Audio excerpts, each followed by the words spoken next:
દર પૂનમે બગદાણા ચાલતો જાઉં છું. દર પૂનમે તમે હાલીને જાઓ? હા, અને દર પૂનમે જાઉં છું અને દર વર્ષે તિથિમાં પણ જાઉં છું. વર્ષમાં લગભગ 20 વખત હું જાતો છું. હાલીને? હા, ચાલતા.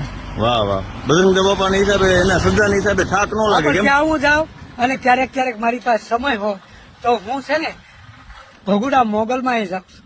વાહ ભાઈ વાહ. તો ત્યાં હોતે ક્યારેક ક્યારેક જાઉં, પણ વધારે મને બગદાણા હોય ને બગદાણાથી મારી પાસે સમય પડ્યો હોય તો હું પછી ભગુડા પણ જાઉં. આમ બાપાનો કોઈ પરસો ખાસ તમને હે? પછી ના, મળ્યો? મને તો મારી હારે હોય એવું મને લાગે. વાહ ભાઈ તો વાહ. જ મને આટલા વર્ષથી કોઈ દિવસ જનાવર મળ્યા નથી, કોઈ દિવસ કોઈ વસ્તુ મને નથી થઈ.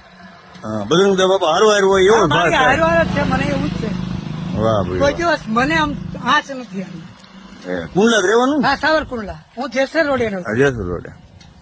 સરસ લ્યો, આવી રીતના બાપાના શરણોમાં આપણે જતા રહીએ બધાય. હા, અને નહીં આ નહીં, હું તો તમને એમ કહું છું ને કે મને તેમ લાગે છે કે હું ખોડલધામ, કાગવડ, વીરપુર, સોમનાથ બધે જ આવું છું. આપણે અહીંયા સાળંગપુર, ગઢડા બધે જ આવું. એવું કઈ નહીં. હાલીને હા, બધે. તમે એમ કહો કે મામા મારા હુરાપરા દાદા પાસે જવું છો તો પણ જાઉં. વાહ હા, ભાઈ વાહ. મારું કહેવાનું એમ છે કે કદાચ તમારા સુરાપુરા દાદા મારા આવવાથી તમારું કાર્ય થતું હોય એટલા માટે હું જાઉં છું. વાહ ભાઈ. જય હો. બાપા સીતારામ. બાપા સીતારામ, જય માતા. જય માતા.